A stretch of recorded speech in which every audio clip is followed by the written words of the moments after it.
1 week later. As we left off last week. We haven't moved from this spot I really like this shirt. It's pink. This is my favorite It matches sweater. my booze. So this week we're going to talk about genre and appeal, and we are going to figure out what our book is about. What is the connecting thread between 50 Shades and Twilight besides the really obvious thing? All right. Life begins at man. Life begins at man. Deeply insecure women. Deeply insecure women. Abusive relationship. Yes, because it makes you a better person.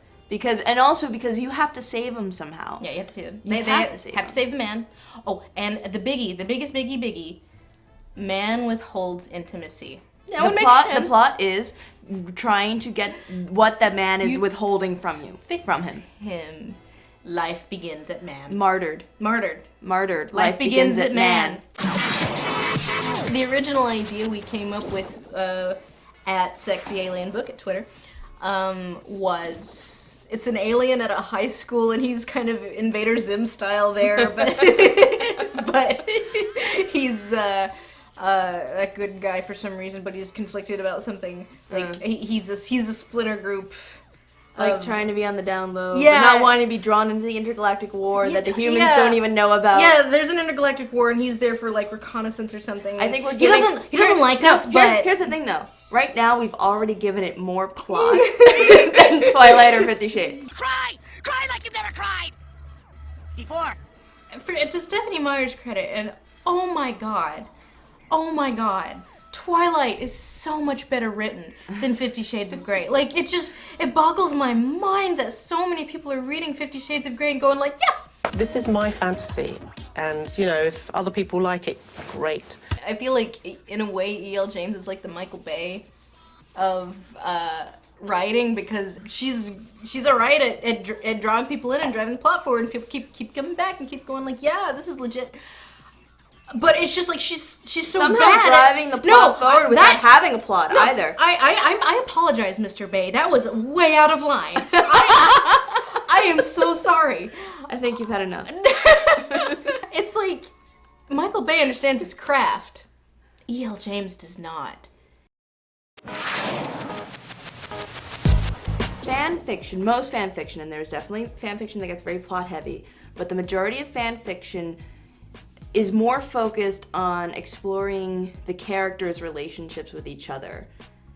So therefore, they tend not to have plot, but they're very focused on how the characters interact, like the mistaken identities, the mistaken intentions, the fights, the tiffs. That's why Twilight is so fanficky, is because nothing happens until the my glass. And let it be said, we're not saying this to say that all fan fiction is bad. It's not plot heavy.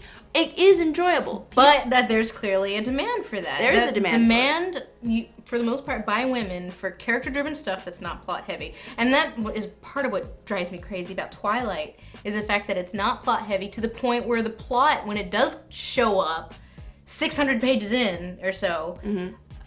It's just so shoehorned in because it's like we need a conflict, and the only conflict so far has been Edward being like, no, I don't want it, yes I do, no I don't, yes I do. Fan fiction, when it's really well done, can be very psychological and very revealing of people, which is why 50 Shades, for example, would be an absolutely amazing exploration of how an abusive relationship is built up if it wasn't painted in a romantic light. Was it your fantasy? Because it's pornographic very detail. much so. So you're the one. You're the one person coming in and feeling worthless, and the other person saying, I can give you, like, what worthless? You have all this worth. Let me give it to you. By tying you up. Or by tying you and beating you with my alien rod.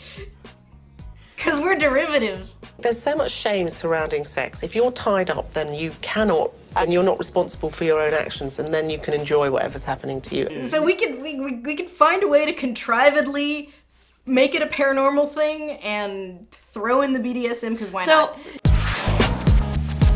This week's assignment. What is our genre?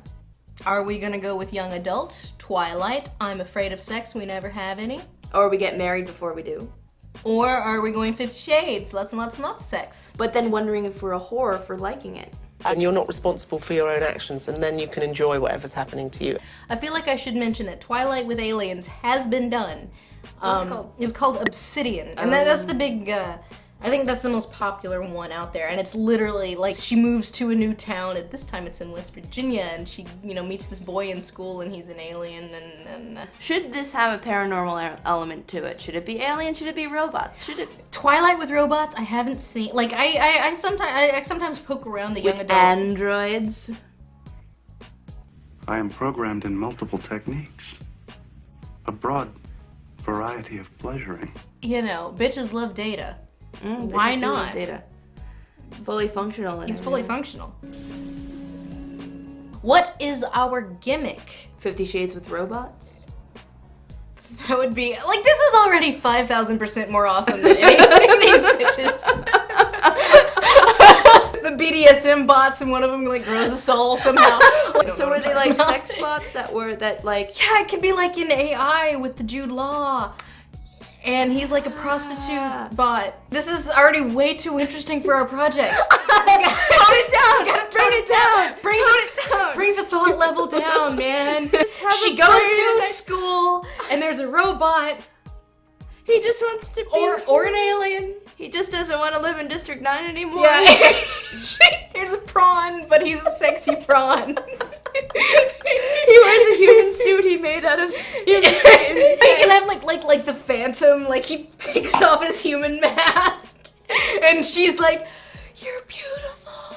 One of my favorite moments in history of the history of film is the moment Edward Cullen is like standing in the sun with this, like, you know, sparkle, like he just went to the Mac store and like got sparkle-fied, and is looking at her and says with all sincerity, "This is the skin of a killer bee." We're putting too much thought into this. No, but I'm liking that he takes his mask off and she's like, "You're beautiful, Mantis Man." So those are our assignment. What's our gimmick? What's our genre? Young adult or sexy sci-fi with actual sex? Or is it even sci-fi? Is it paranormal? And of course, all this will be going up on what will become our idea wall. Yes. Right behind us. So you see this glorious blank wall behind us.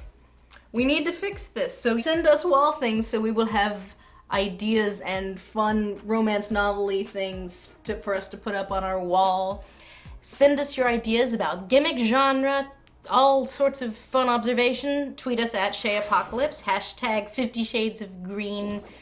And of course you can follow us at ShayApocalypse. Leave comments at ShayApocalypse.com and on our Blip page at 50 Shades of Green. You can also follow Sexy Alien Book if you just want to laugh. Because I will retweet anything I think is funny. Hilarious. Yes. Be sure to tune in next week when we change our clothes and discuss characters. What's their appeal? Why do we love these ladies? Why do we identify with them? And what makes us so hot about our abusive male love interests? And why is there always an ethnic third wheel? We need an ethnic third wheel. We need an ethnic third wheel. But that's what's not been done. Chinese? Too common. Indian. But then we discussed the other kind of Indian. In Twilight, he's Native American. In 50 Shades, he's Mexican. And so, no argument on this. He's gonna be from India. Yeah. Sorry guys. Sorry guys. It's India. It's India.